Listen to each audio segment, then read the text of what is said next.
Si tu as entre 19 et 26 ans, ne te lance surtout pas dans l'entrepreneuriat si tu ne coches pas ces 7 cases non négociables. Parce que l'entrepreneuriat à 20 ans, ce n'est pas la liberté, mais c'est la responsabilité amplifiée. Première case à cocher, l'autodiscipline. À cet âge, tu sors souvent d'un cadre. École, parents, règles définies. Et d'un coup, tu passes en mode plus personne ne te dit quoi faire. Le problème, c'est que la liberté sans discipline, c'est littéralement du chaos. Si tu n'es pas capable de te lever sans réveil externe, de travailler 8 à 10 heures de temps par jour sans validation, de continuer même quand personne ne regarde, alors ton projet ne mourra pas par manque d'idées, mais il mourra par manque de constance. Deuxième case à cocher, la résilience psychologique. À 20 ans, l'ego est encore en construction. Et pourtant, tu vas recevoir des noms, beaucoup de noms. Des clients qui refusent ton produit ou ton service, des proches qui doutent de toi ou qui pensent que tu deviens déjà un fou ou encore une folle. Des gens qui minimisent ton travail et tes efforts. Tu dois comprendre que l'entrepreneuriat, c'est accepter de recevoir en un mois plus de rejets que pendant toute ta scolarité. Et si chaque critique te touche personnellement, alors tu vas abandonner avant même d'apprendre. Troisième case à cocher, le matelas de sécurité.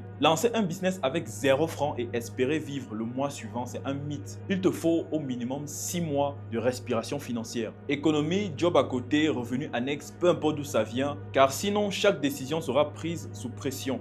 Et les décisions prises sous pression sont rarement stratégiques. Quatrième case à cocher, savoir vendre. Une bonne idée ne vaut rien sans client. Si tu ne sais pas expliquer la valeur de ton offre, si tu as peur de prospecter ton service, si tu confonds visibilité et revenu, alors sache que tu n'as pas un business. Cinquième case à cocher, ton environnement. Si ton cercle, ceux qui sont proches de toi, vivent uniquement pour les soirées et ne comprennent pas tes sacrifices, alors la pression sociale va te rattraper. Tu dois savoir que l'entrepreneuriat précoce demande un entourage qui tire vers le haut ou encore au minimum un entourage qui ne te tire pas vers le bas. Sixième case à cocher, aimer résoudre des problèmes. Contrairement aux études, dans l'entrepreneuriat, il n'y a pas de corrigé type. Un bug technique, un client mécontent, un problème administratif. Sache que c'est ça qui deviendra ton quotidien. Et donc, si tu veux seulement être ton propre patron, mais que tu détestes résoudre des problèmes, alors sache que tu ne veux pas entreprendre, mais tu veux juste le statut d'entrepreneur. Septième case à cocher, l'humilité d'apprentissage. À 20 ans, on pense comprendre le monde. Mais entreprendre, c'est redevenir débutant en permanence. Se faire coacher, se tromper, apprendre plus vite que les autres. Si ton ego bloque ton apprentissage, alors ta croissance s'arrête. Maintenant, comprends bien une chose. Entreprendre jeune peut être un avantage ou encore un accélérateur incroyable. Mais seulement si tu es prêt à devenir plus discipliné que tes amis, plus résistant que la moyenne et plus humble que ton âge. Sinon, l'entrepreneuriat ne sera pas une opportunité pour toi, mais plutôt une illusion romantique. Et les illusions